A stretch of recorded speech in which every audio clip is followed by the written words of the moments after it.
You're watching the Cop TV, the voice of football's most famous stand. Salah to settle it in front of the Cop.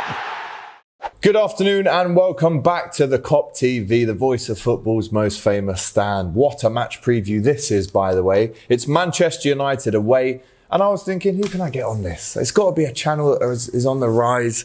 It's got to be a Man United channel, of course, as well. And we couldn't get Flex, so we've got Owen. How you doing, mate?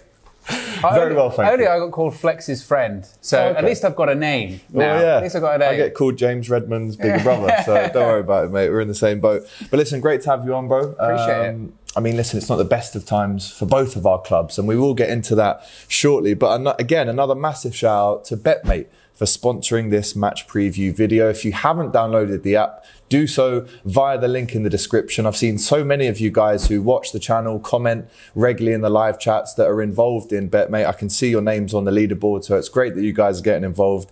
Don't forget, use our link in the description if you are going to download it, if you haven't already, and try and beat my team. I've won some money on Betmate. I'm not going to lie. Ooh. Obviously, they sponsor the channel. Yeah. But when you end up in the higher echelons of the leaderboard, you can earn a few quid. Absolutely. That's impressive. It's a win-win. You showed me your team earlier as well. I saw Bruno was in there. Bruno was in there, mate. I enjoyed that. Yeah. I was quite surprised by it. It got a bit of a lively debate. I like it, yeah. Yeah. No, listen, we'll get into the team now. Yeah. So I've gone with Alisson in goal. Now, if you're new to Betmate, you will know, or you might not know, that you're only allowed 6 players out of 7 from the same team. Now, even that was a struggle for me. I could have done with the 7 out of 7, to be honest with you, Owen. But there's some great teams in here already. But let's go through my one.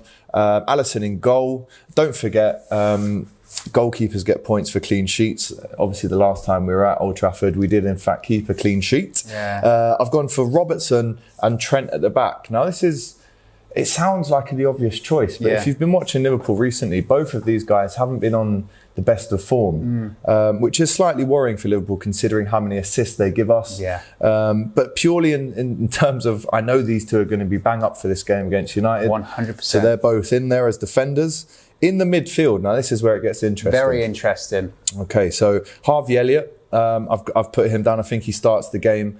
I actually bumped into him. You might have seen with James on Tuesday and Mario. Great guy. Had so much time for us.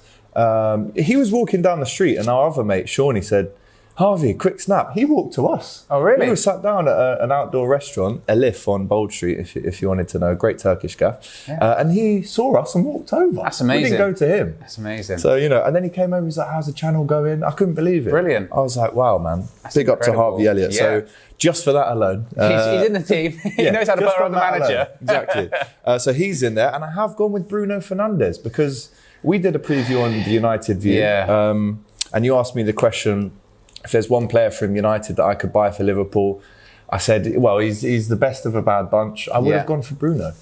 That is quite interesting because, look, you can't ignore the impact he has had since he came to Manchester United. No, I agree with that. His statistics, goals, assists has been incredible. Last 18 months, like a lot of players, he might as well have not been there. And he's just got a new contract as well, which was semi-controversial because the impression was he got a new deal for what he's done throughout the entirety of his Manchester United career, not so much in the last 18 months. There has been discussions about has Ronaldo's impact changed that or changed his ability to impact games, i.e. goals and assists, but I don't think you can rule out his quality. Like the stats do speak for themselves. Exactly. So, several clubs did as well. So it's like United tried to buy Gerrard, you just got to...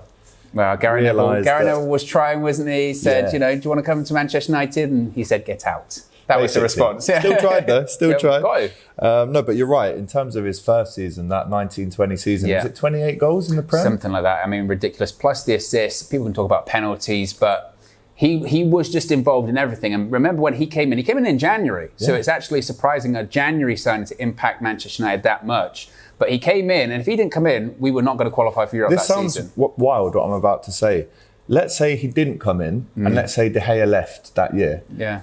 And this might sound wild, but I genuinely think you would be involved in the bottom half of the table. If you didn't have that year, Bruno and De Gea. Oh, yeah. I mean, you look how we finished off. I mean, again, look at the start of that season. I think that was Ollie's first full season at the time. And shambles, absolute shambles. And again, you can't even before the lockdown and Project Restart, he was still changing the team then. The last game we had at Old Trafford with fans was a victory over Man City, and he was instrumental in that too. So you can't rule out his impact, but like with every United player over the last 18 months, it's not been the same, and he's not been the same as well. So look, I hope he shows up Monday. But for your team as well. For my team, you get points for tackles and interceptions. So I am hoping, just out of Betmate's interest, that he gets amongst it in the midfield. I like that though. I do like that he can gets still points for lose that. the game, but still get points for tackles. Yeah, because that's sometimes a frustrating element with sort of things like that, is you don't get the points for those sort of ball-winning midfielders kind of get forgotten or left out. So the idea that they do get points for tackles or interceptions, that's interesting to me. It's a bit like, if you're choosing your defenders in an FPL, you want defenders that either score or assist. Yeah, exactly. Obviously, you get points for clean sheets, but this tackles and interceptions is brilliant.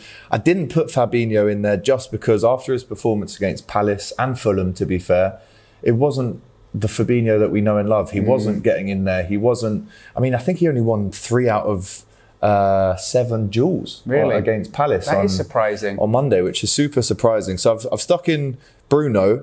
Now, I did have Darwin in the last team. Obviously lost me a lot of points. I think he was minus 12 in Betmate. So don't know what happened there. Well, I do know it was just a moment of madness. But up front, vice captain, which means 1.5 times points, I've gone for Luchito Diaz. And I've gone for Mo Salah, the captain, who gets you double points. We mentioned earlier, Salah has 5 goals in 2 appearances. Actually, do you know what? He has more because he scored 2 in the FA Cup as well. He loves it at Old Trafford. I think he scored, mate, 7 goals in 3 appearances at Old Trafford. It's clear whenever we play Liverpool at Old Trafford or at Anfield, that's what makes him so great as well for me. It's not just his goals or the way he impacts the games, but it's big games. Big games, he shows up for big games. A big game at Old Trafford under lights, that will not faze him whatsoever. No. The United players will be far more scared of him than he is of the Manchester United defenders. 1,000,000%. And that's the concern. How do you keep him quiet?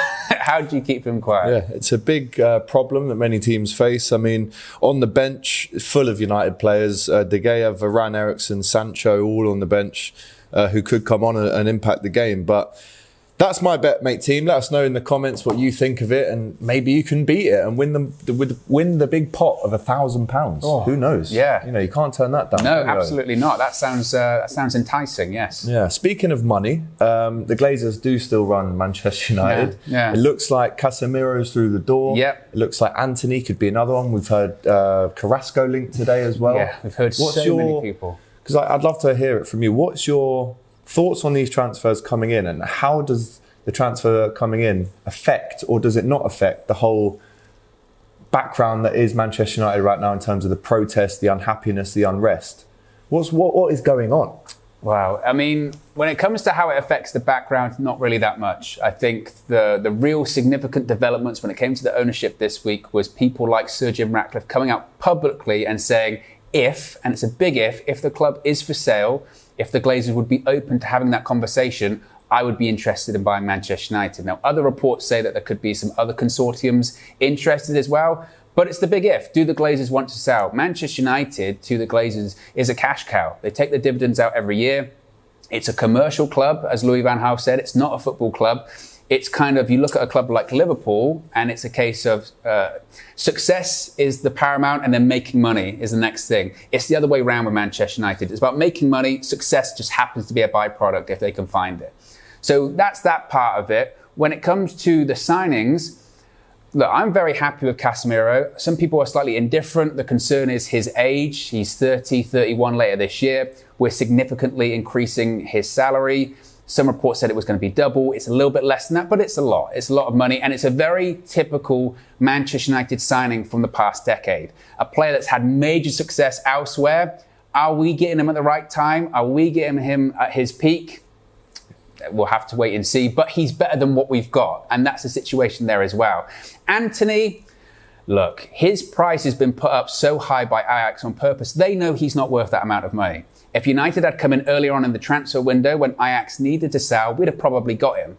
ultimately, we decided to go for Lisandro Martinez instead. And Ajax are a selling club. They're a great club, but they're a selling club. Yeah. So they lose. One of the best. Yeah, so they lose so many players each season, and they made their quota in terms of people they had to sell very quickly. So we were lucky to get Martinez, frankly, because we were late for him too. So when it comes to Anthony, anything's possible, but that fee is so high that I don't think there's value for money in that. We've been linked to Cody Hakpo at PSV instead, which is a lesser price, still a winger.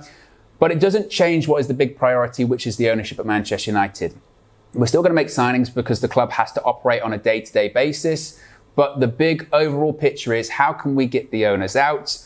Can we try and re-establish ourselves in the names of clubs like Manchester City, like Liverpool, in terms of competing? But that takes investment and it takes time. A lot of time. And that's really not what the Glazers want to do. They've never, ever, ever put their hands in their pocket, and we're at the precipice now where money needs to be spent on the squad. Money needs to be spent on the stadium. Money needs to be spent on the training ground and lots of other aspects. Liverpool, they're adding more seats to their stadium at this point. We're going to get to a point soon where Anfield, in terms of its modernisation, is going to be, well, probably already is, far ahead of Manchester United. And as Gary Neville said previously, if you'd have asked someone 10 years ago if that was the case, they'd have said, no way. Man United was the hub of innovation. And it's gone from that so much. So the signings are great, and the signings, they will be what they are. The transfer strategy is pure panic and desperation. Less than 2 weeks left. We need them, but it doesn't change the overall picture, which is we need new ownership. And what's the timeline on that? Because if we're talking about years gone since Man United won a trophy, it's now 5 years, but the league, we're coming up to 10 years. What's the timeline on when the owners issue gets sorted, when you can be successful again, when you compete at the top level? Because at the minute, and I've been there as well, you are the laughing stock. 100%. You are the and you know what you said just before really interested me, is Liverpool are seen as success first, then make money. Yeah. It actually, listen, we all know I'm a Liverpool fan. I hate Manchester United as a team, but I do have sympathy for the fans, because that's not what it should be. No. Man United was never that. No. Listen, money, you have to make money, global appeal, etc., etc. But the fact that it should never even got to this point. Nope. And again, as a Liverpool fan, long may it continue. But as a football fan to football fan, I feel sympathy, because this is just, it's just not how to do things. No, it's true. And the conversation that I've had with opposition fans or fans of other clubs recently, where, it's fun to laugh at United and everyone's enjoying it. Oh, it is fun. And and I'm sure it is, because then we've had the same when we laugh at other clubs. Yeah. You know, that's football. Swings and roundabouts. That's football at the end of the day. But a lot of people have said, like, when the joke ends, they go, but seriously, what happened? What has happened to Manchester United? And then, it's like Frank Lampard. Yeah, exactly. The Lampardian drift. It's literally like, but seriously, what happened to Manchester United? And it's true, though. It is true. You say, what has happened? And what ultimately has happened is, I mean, the Glazers have been in since 2005, and it felt like Sir Alex Ferguson and David Gill were holding that all together. But once they left, and you had Ed Woodward come in, and you had all of these managers come in, it feels like, again, it's just a club that's focused on making money. The issue is that after a while, if you're not successful, that money will dry up. And that's starting to essentially be what is happening to Manchester United now. That money, in terms of that outside investment, is starting to dry up. And every day is a news story with United. It's constant chaos, whether it's Richard Arnold in the pub, with people. But he said to the people in the pub, and it is true, when they asked him about, he was getting videoed as well, by the way. I don't know. So it was obvious. It was almost And that stems from people were going to be allegedly going to his house, and all that kind of stuff. And it is just constant chaos. But that's the Glazers. That's the Glazer ownership model, is pure chaos. As long as they're making money, as long as when it comes to, I think it's 2 times a year, they can take their dividends out the club, they really don't care. Cristiano Ronaldo, as a signing, is a commercial signing. Arguably, that's the reason he's still at the club today. He wants to leave. The Glazers don't want him to leave. Eric Ten Hag's kind of indifferent on it. But from their perspective, they own the Tampa Bay Buccaneers. He's their Tom Brady. It's a franchise player that the world knows his name. And he makes them a lot of money. And sponsors like that he makes them a lot of money. And the Glazers like they makes a lot of money. So it's, in terms of a timeline, to get back to your question, when it comes to a timeline, I don't know. We're talking astronomical figures. We are talking, if you wanted to purchase Manchester United, the numbers have been quoted 5 billion, 6 billion pounds, plus the money you would need to invest on the stadium, on the training ground, plus wiping off the debt that's at Manchester United as well. 600 mil? 600 million, man. This is what's crazy about how the Glazers bought the club as well. When they bought the club in 2005, they leveraged debt. They borrowed money to buy the club. There's active legislation possibly going through that you wouldn't be able to buy a football club to do that today. No. But that's what the Glazers did to buy arguably the biggest football club in the world in 2005. It's wild. And that debt, that 600 million debt that's been there, is exactly the same today as it was in 2005. The only money they have paid is interest off that loan. And a couple of times they've come really close to defaulting on it, because they don't want to put any money into the club. And that's why sometimes you see on social media, oh, you're only complaining because you're losing about the Glazers. And it's like, no, we were complaining and protesting when we were really good, when we were winning Champions Leagues, because we knew at that time what is obvious today, that ownership model is not sustainable for success. And that's what Manchester United is. It's success. We're coming on nearly a decade without a Premier League title. We're coming off, it's like 5+ years without any trophy whatsoever.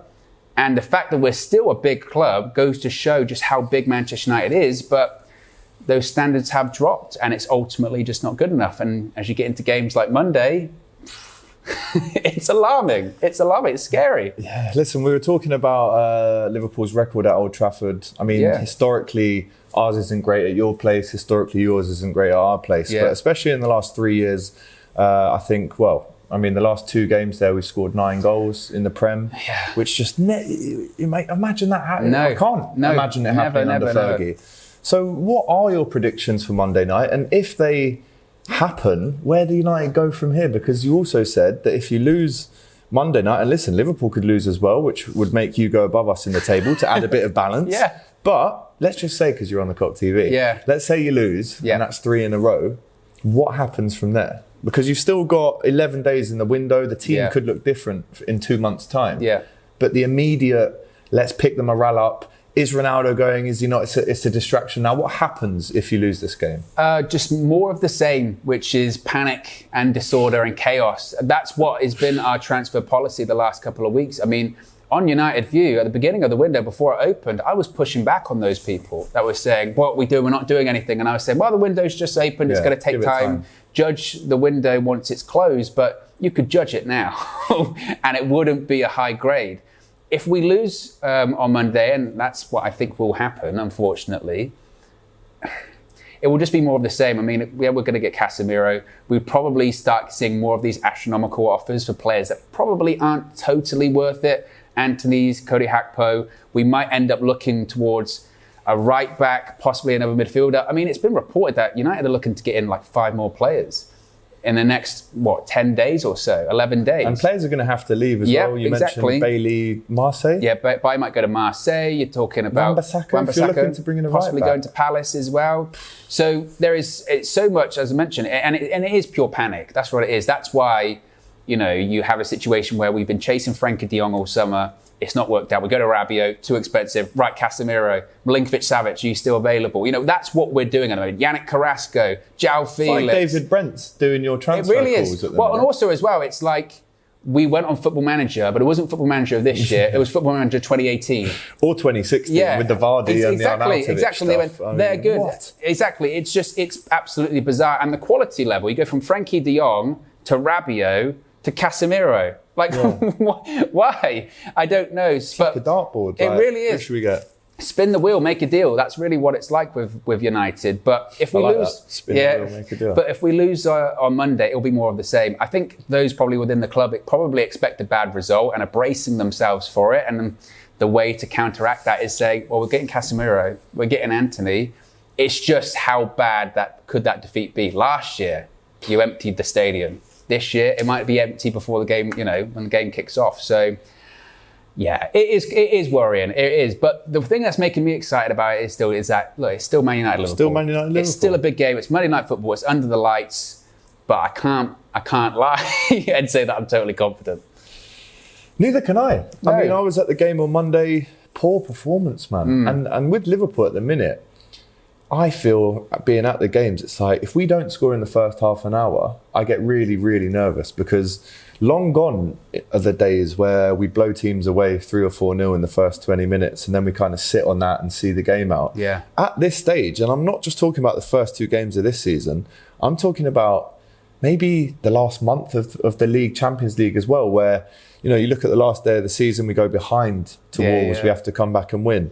We obviously lost the Champions League final, didn't score a goal. So Liverpool in the Klopp era have been known for a high press, high energy, big start. Yeah. We haven't been seeing that recently. And this is why I'm not going to come on here and say we're going to win 4-5-0. I saw Flex the other day on DR saying it could be 7, which great if you're a Liverpool fan. Yeah. But I can't buy into that. I've got my feet on the floor on this one. Yes, the record is great against you recently. Beat us 4-0 in pre-season. Yeah. But I don't know. If we don't score a goal in the first half at least, I really think this game could roll on into the 70, 80 minutes, and then anything could happen if it's still tight. That's what's interesting, because that's my concern, is that if Liverpool do score early, we have seen First goal, massive in this game. We've seen how fragile Manchester United are. That's what it was like at Brentford. And that's the difference between a United and a Liverpool. If you go 1-0 down early on, say it's an Alisson mistake, they happen, I'm not worried that Liverpool are going to lose the game 4-0. I'm thinking, well, the other team will be thinking, I can't believe we're 1-0 up. Let's make sure we hold this lead. United will crumble. So if you score in the opening 10, 15 minutes, it legitimately could be anything, because that's how fragile this team is. But if we make it past 30 minutes to half time and it's 0-0, to be honest, even if it was like 1-0 Liverpool at half time, I would say, well, we're still in the game. Old Trafford pressure. You get 1 crowd lift, 2. But that early goal would absolutely kill us, and it has twice already. So that early goal was massive. And honestly, I do feel it's like what Liverpool shows up. Granted, as you mentioned, maybe you haven't played as well as you would have hoped the first 2 games. But even as an opposition fan, I still came out of, say, that game against Palace, where I went, you weren't terrible. Like, you were still threatening. You know, you still scored a great goal from Diaz. You still had chances. You still missed chances. When we played Brentford, we did not really make any chances. Brighton, we made a couple, decent save by the goalkeeper from Rashford, but we're not actively making big chances. Whereas Liverpool, I would say, I was surprised though with the Fulham game, how just off it Liverpool looked. How I don't recall a game, especially in a Premier League game, where a side like Fulham beat Liverpool's midfield just in terms of energy and hunger. That was really surprising. We're known for, exactly. Which is why it's so surprising. I mean, totally agree with you, mate. We've been off it really since maybe, sounds bad, but maybe April, if I'm honest. Yes, we've only had 2 games. Yes, there's no reason to overreact and panic and start saying this and that. But in terms of that Liverpool, well, doing what Liverpool are known for, which is starting really well, scoring a lot of goals, we just haven't been at it really. I mean, Virgil hasn't been at it so far. I'd actually go as far as saying, well, the penalty was definitely his fault at Fulham, but I would say Zaha, the goal the other night, he could have got to him a lot quicker. Yeah, he just kind of backed away, didn't he? It was quite surprising. And I heard someone break it down. They said, well, if Virgil just runs straight at him and doesn't break stride, it's a penalty, or Zaha chops inside and he's got more chance of goal scoring. What Van Dijk tried to do is rely on the keeper to save it, but you can't do that every time. Alisson probably is the best when it comes to one-on-ones. Absolutely, yeah. You can't rely on him every time. He's looking at the defenders going, guys. So Virgil's been off it. Trent's been off it, if I'm honest. Robbo has as well. But these players, they don't just become bad players overnight. And when the occasion is there, which it shouldn't be, you should be on it every week. But when the occasion is there, let's go and embarrass United at Old Trafford again. Then they will step up. I was going to say, why do you think that drop-off is? Is it any hangover from last season, possibly? Really the Champions League, losing the Premier League the way you did, coming back into it, almost a false sense of hope the last day. And then again, the Champions League, which, even though it was Madrid, Liverpool were the favourites, because the expectation was, an English side's going to win it. Still don't know how they won that game, if I'm honest. And Casemiro played that game. I know, exactly. And he was excellent. So I'm quite happy that he's not playing Monday? No, he can't get the visa and he's not registered in time, so no Casemiro. But yeah, is there any hangover, do you think, from that? It's a good question, man. I mean, on paper there shouldn't be, because we've had a break, even though it was a short break during pre-season, right? I mean, we have made a few changes. I think you take Mane out, you take Origi out, you take Minamino out, you're taking 40 goals out of the team per season. Mane always gets 20. Origi got about 5 last year, and Minamino got 10. Crucial ones as well. And all of them were pretty much game-winning goals, last-minute kind of stuff. So you take all those away and you say, right, Diaz and Nunes, you've got to make up 40 goals, if not at the minimum 40 goals. And I just think at the minute there's a disparity between, I would say just the midfield, but it's the defence as well. Between the defence, the midfield and up front, you take Thiago out of that team, mate, and it's almost as if we fall apart. Yeah, that was a real key point, wasn't it? As soon as they did that in that first game, you went, oh, that's quite big. Yeah. You know, because for his injury record being what it is, every time he does play, mate, he's just class above. Exactly. I don't think, I mean, there might be, someone will have to look this up, but I think Keita, and again, he gets criticised sometimes, but genuinely, when Keita and Thiago start games for Liverpool, we don't lose them. Konate's also out, which is massive. He was amazing against you guys last year at Old Trafford. And you know about our injuries. So the team, I'm going to do a little team prediction now. I'm going to go with Alisson in goal. The back four will be Trent, Gomez, Van Dijk and Robertson, which was pretty much our impenetrable defence for the first half of the 18-19 season. So that doesn't really worry me. No. Gomez plays his best when he's with Trent on this side and Virgil to the left of him. So that's cool. In the midfield, I'm hearing Keita might be back. Question marks around Fabinho. Do you play him? I mean, he normally goes for Milner in these kind of games as well. But you can't play Milner and Henderson in the same three. No. So I'm going to go with Harvey Elliott. I'm going to go with Fabinho. And it could be Keita. And that means that Hendo and Millie both on the bench. That would be surprising. And vice captain, it would be surprising, yeah. But then there's another part of me that thinks, right, it's Old Trafford. Hendo or Millie has to play that game. So maybe you drop Keita and put Hendo in. Let me know in the comments if you agree or disagree with that. Give me your teams as well. And then up front, Diaz, Bobby and Mo. Because we literally, sounds a bit harsh to Bobby, but we don't have any other strikers available at the minute. You know, and he's played many times against United, so he knows how to do it and what to do. So that's my team prediction. Score prediction. You can go first. I'll go first. Listen, I'm not getting drawn into the 3, 4, 5, 6, 7-0. I just don't, that doesn't happen twice at Old Trafford in a year. I don't know. However, I think we score more than 2, and I think we score 3. And I think there might be a section within the game where you get one and then there's this, and then we just kind of 90 minutes take it up the other end when you're pressing and get the 3-1. So this is not up for debate. Liverpool have to win this. Oh, 100%. But then you times that by 2. Oh, absolutely. Yeah, we have to win. But I think the difference is the expectation is more on Liverpool to win, less so on Manchester United. If we win that game, you go above us. And we will let you know about it. Sure. Because not just bragging rights, but more so of, we're above you in the table. We're rubbish, and we're above you in the table. We will not let you live that one down. Think how bad pre-season was. We weren't crazy because we beat you in pre-season, let alone in the I was league. Downstairs when you guys were doing the watch-along show. I couldn't believe what I was seeing, to be honest. Incredible, absolutely incredible.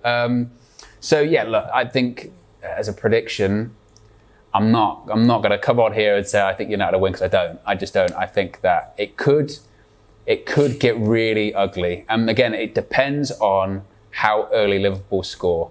If you don't score early, we're in the game, anything's possible. If you score early, and I'm talking opening 10 minutes, like before, it could be like 5 or 6. No joke about it. We are that fragile, that bad. And Mo Salah will just have a field day. And also as well, look, last season, a couple of those goals were just a simple pass for our defensive line. 3 of them were just across the 6 yard. Yeah, exactly. And we play arguably an even higher line now under Erik ten Hag. And it'll be interesting because there have been reports, rumours that Maguire might be dropped. Yeah.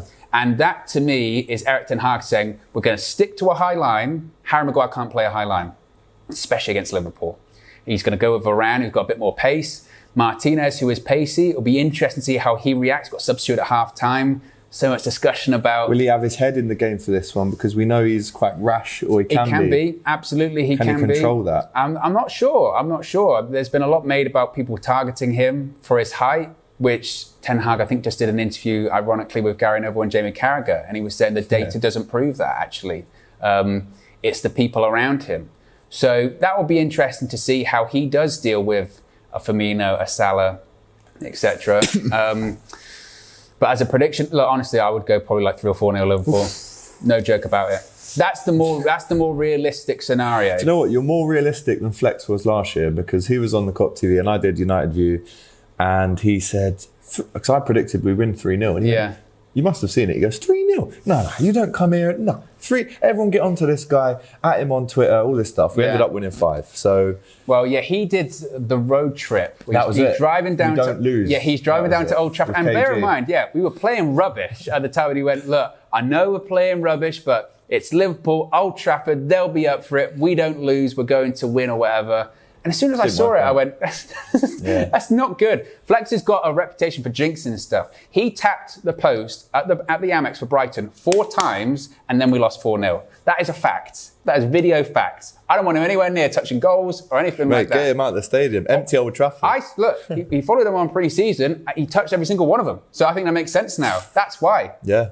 Maybe you should stay away from pre-season tours. 100%. But there you go. Owen with a very honest preview to the big one on Monday night. We're going to be doing a live watch along for it on DR Sports, me and Doyle. So make sure you watch that. We'll have fan cams for you after as well. And guys, we are, and Owen, when I say it, I think we're about 7 subscribers away from 25k. Wow. So surely this video gets us over the line, Owen. Yeah. Tell a friend. Tell anyone. Friend. Well, not everyone. Well, actually, fuck it. Yeah. Tell everyone. Everyone. Yeah. Amazing. Thank you so much for coming. No worries. Really Thank you. Pleasure's all mine. Beautiful chat. And as I said, massive shout out to Betmate. Please use the link in the description if you're going to get involved. I see so many of you getting involved already. Great to see. Let's keep it up. And I guess I'll speak to you after the big one on Monday, mate. Big one. Manchester United versus Liverpool. And it's live. Thanks for watching the video, guys. Remember to like, comment and subscribe to the COP TV, the voice of football's most famous stands, for a lot more Liverpool content. Remember to check out our Shopify store for this beauty and much more. It's the new Luchito's Way Diaz t-shirt based on Luis Diaz and Carlito's Way. It's out now, designed by Ruby. And there's going to be so many more. There is. Make sure you're involved. Go and buy this now and use the COP TV 15 for a little discount if you want.